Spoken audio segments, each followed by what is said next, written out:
Hello everyone, good morning, welcome back to my channel. আশা করি তোমরা সবাই খুব ভালো আছো, আমিও ভালো আছি। আজকে হচ্ছে বুধবার, বাজে সকাল 6:30 পৌনে 7টার মতো। এখন থেকে তোমাদেরকে সাথে নিয়ে আজকের ব্লগটা শুরু করছি। তো সকাল সকাল ঘুম থেকে উঠে নিয়ে আমি আর বাবু যাচ্ছি ব্যারাকপুরের সিটি হসপিটালে। ডাক্তারবাবু আমাকে আজকে ওখানেই দেখবেন। সকালে ওনার চেম্বার না, ওনার একটা ওটি আছে, ওটির বাইরে ওইখানে উনি আমাকে দেখে দেবেন। সে কারণে অ্যাপয়েন্টমেন্টের কোনো দরকার ছিল না, আমাদেরকে বলেছিল 6:15টার মধ্যে ওখানে পৌঁছে যেতে। তো 6:15 7:30টার মধ্যে আমরা পৌঁছে গেছি। বাড়ি থেকে তো খুব বেশি সময় লাগে না বাইকে। তো গিয়ে দেখিয়ে নিয়ে তারপরে চলে এসেছি। হাতের মাঝখানের ফোলাটা এখনও হালকা আছে, তবে বলতে পারো ব্যথাটা 90% চলে গেছে। যেটুকুনি আছে ওটা হালকা হালকা আস্তে আস্তে চলে যাবেন বললেন। তো ডাক্তারবাবু আরও 2-3 দিন ওষুধ খেতে বলেছেন। বাবু ফেরার পথে সেটাই কিনে নিল। আর আমি বাড়িতে এসে জামা কাপড় টাপড় ছেড়ে স্নান টান করে চলে এসে এই মানি প্ল্যান্ট গাছের একটা টব এখানে রেখেছি। আরও যে টুকটাক গাছ দুটো একটা ওপরে রয়েছে, ওপরে তো গাছ রাখতে পারি না প্রচণ্ড গরমের জন্য, সেটা তো তোমরা জানোই। তো সেই যে কটা গাছ আছে ওর মধ্যে একটুখানি জল দিয়ে নিলাম। এই কদিন ঘর সংসারে কোনো কাজই করিনি, সবটাই বাবু আর মেয়ে দুজন মিলে করেছে। তবে রান্নাবান্নার দিকটা বাবুই দেখেছে, আমি সমস্তটা বলে বলে দিয়েছি। আজকে হাতের ক্রেপ ব্যান্ডেজটা খোলা রয়েছে, ব্যথাটাও বলতে পারো অনেকটা চলে গেছে, তাই আজকে সব কাজটা আমি করব। তবে হালকা হালকা করে শুরু করছি, আস্তে আস্তে তারপরে সব দিকটা দেখব।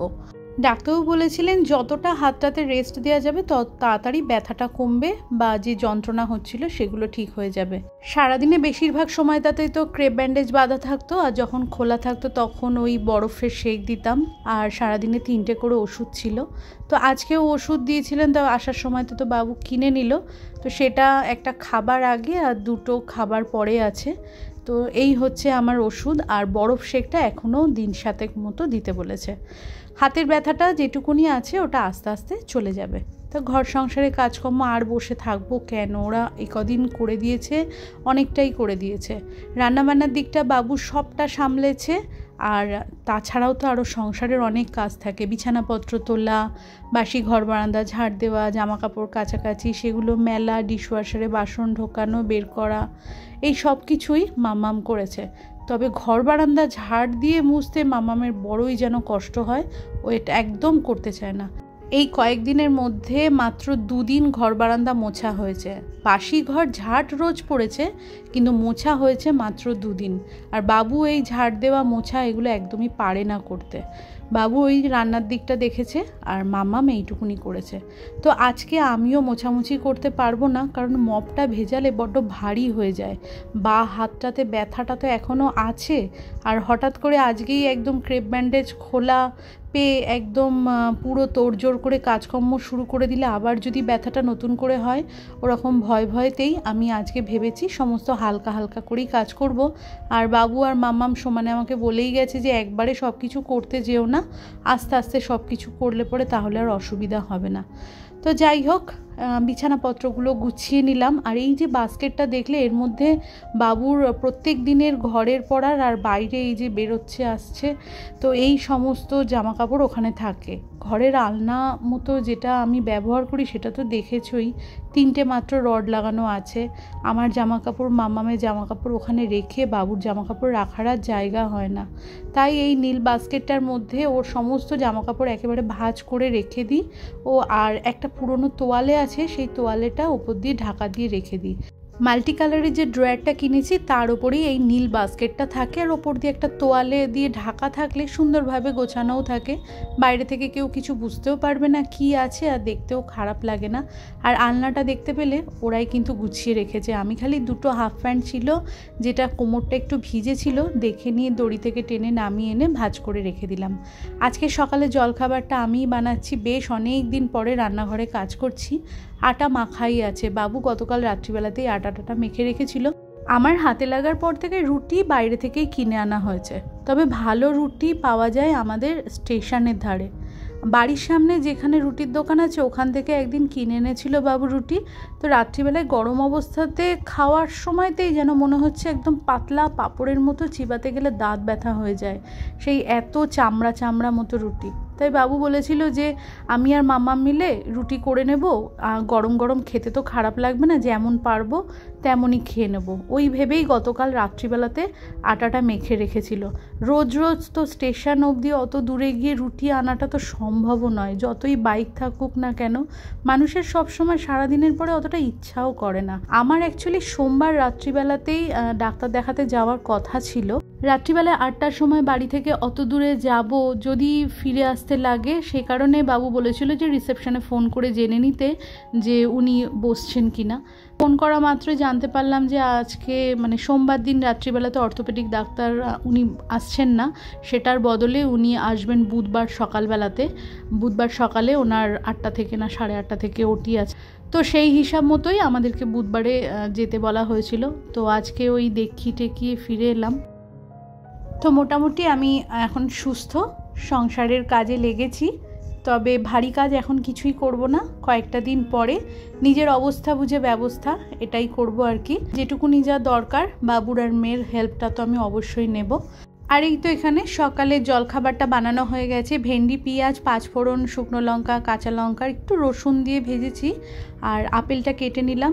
একটা রুটি, 4টে রুটি করেছি, বাবুর জন্য 2টো, আমার আর মামামের জন্য 1টা করে। তোমরা যে সকল আমার নতুন বন্ধু আছো আর এই মুহূর্তে আমার এই ব্লগটি দেখছো, আমার ব্লগের কোথাও যদি তোমাদের কোনো কিছু ভালো লেগে থাকে তাহলে চ্যানেলটি সাবস্ক্রাইব করে তোমরা আমার পাশে থাকতে পারো।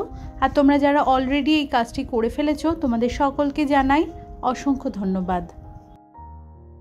মাঝখানে বেশ অনেক কটা দিন গ্যাপ পড়ে গেল এই হাতটাতে চোট পাওয়ার জন্য। হঠাৎ মানুষের জীবনে এমন পরিস্থিতি এসে উপস্থিত হয়, সেটা তো আর আগে থেকে বোঝা যায় না। তো যাই হোক, দিব্যি দিনটা কাটছিল। সকাল থেকে ঘর সংসারে সমস্ত কাজকর্ম করলাম। রান্নাটা সেদিন থেকে বাবুকে করতে হলো, রান্নাটা আর করতে পারলাম না। তো এটা বেশ অনেকক্ষণ পরে। ভাত হয়ে গেছে আর একটুখানি মুসুর ডালটা সিদ্ধ করে নিয়েছি। ফ্রিজ থেকে মাছটা সকালবেলাতেই বের করে কাউন্টার টপের ওপর রেখে দিয়ে গেছিলাম, একদমই নর্মাল হয়ে গেছে। তো মাছ বানাবো আর একটুখানি মুসুর ডালটা সিদ্ধ করেছি। একটা পেঁপে আছে, পেঁপেটা একদম শুকিয়ে যাচ্ছিল। তো বাঁ হাতে করে পেঁপেটাকে ধরে নিয়ে ডান হাত দিয়ে ওই পিলার দিয়ে আমি ছুলতে পারতাম না। টাটকা যদি পেঁপে হতো, সেই পেঁপেটা একদম পিলার দিয়ে ছোলা যায়। বাবু রান্নার মধ্যে পেঁপে একদিন সিদ্ধ দিয়েছিল, যেটা ভাত দিয়ে খাওয়ার জন্য। তরকারি বা ডাল এরকম ওর দ্বারা সম্ভব হতো না, বা অতটা ধৈর্য দিয়ে পেঁপে কেটে নিয়ে ঢাকা চাপা দিয়ে ভাজা করে ওর অতটা সময়ও হতো না। তো চটপট যেরকম রান্নাবান্না হয়, মাছ বানিয়েছে, মাংস, আলু ফুলকপি, পটল যেরকম হয়, তো এরকম বানিয়েছে। তো এই পেঁপেটা বেশ শুকিয়ে গেছিলো। আজকে আমি ওকে বললাম যে আমি তো খোসাটা ছাড়াতে পারবো না, তো ওই খোসা টোসাগুলো ছাড়িয়ে ডুমো করে কেটে দিয়েছে। আর পেঁয়াজ টিয়াজ সব কিছুই কেটে কুটে দিয়ে গেছে, আমি খালি রান্নাটুকুনি করে নিচ্ছি। তো এইখানে দেখো, পেঁপে দিয়ে মুসুর ডালটা বানালাম। আর বানাচ্ছি ওই কাতলা মাছ বানাচ্ছি আজকে। একটুখানি ওই কাজু বাদাম পোস্ত বাটা দিয়ে ওই সাদা যেরকম কাতলা মাছ হয় ওরকমই বানাচ্ছি।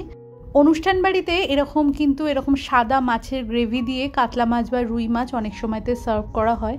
তো আজকে ওরকমটাই বানালাম। প্রত্যেক দিনই তো ওই আলু দিয়ে কষা বা কালিয়া এরকম ধরনেরই বানাই, বা দই মাছ এটাই বানাই। আজকে একটু অন্যরকম করলাম। ঘি, গরম মশলা, ওপর দিয়ে একটু ধনেপাতা ছড়িয়ে দিয়েছি, আর কয়েকটা চেরা কাঁচা লঙ্কা দিয়ে দিয়েছি। একটু কাঁচা লঙ্কাটা ফুটলে পরে একটু হালকা ফ্লেভারটা আসবে, ভালো লাগে। বেশ সুন্দর হয়েছিল খেতে, একটু অন্যরকম হয়েছিল। শেষে সামান্য পরিমাণে একটুখানি মিষ্টি দিয়েছিলাম, খুবই সামান্য। তো এই যে রান্নাবান্নার ফাইনাল লুক। ভাতটা হয়ে গেছে, ডাল হচ্ছে এই পেঁপে দিয়ে একদম পেঁয়াজ রসুন ফোড়ন কাঁচা লঙ্কা দিয়ে, ডালমা জাতীয় বলতে পারো। আরও কিছু সবজি থাকলে দিয়ে দিতাম। পেঁপেটা পড়েছিল তাই পেঁপে দিয়ে ডাল বানালাম। আর এই রুই পোস্ত। 1:15 মতো বাজে, আমি চলে যাব এবার একটুখানি স্নান করতে। মাছ টাছ বানালে পরে একটু স্নানটা না করলে ঠিক একটা ফ্রেশ ভাবটা আসে না। আর রান্নাঘরটার পরিষ্কার করা আমার হয়ে গেছে। তো দুপুর 2টো মতো বাজে, বাবু এসে গেছে বাড়িতে। খাবার দাবারটা সার্ভ করে নিচ্ছি। তো পেঁপে দিয়ে মুসুর ডাল বা ডালমা যাই বলো না কেন, আর পাঁপড়টা কিন্তু বাবু এসে ভেজেছে, ওটা আমি আর করিনি। আর মাছ। তো বন্ধুরা, আজকের ব্লগটা এইটুকুনিই থাক। তোমাদের সাথে আবারও দেখা হচ্ছে নেক্সট ব্লগে। তোমরা ভালো থেকো, সুস্থ থেকো। ততক্ষণের জন্য টাটা।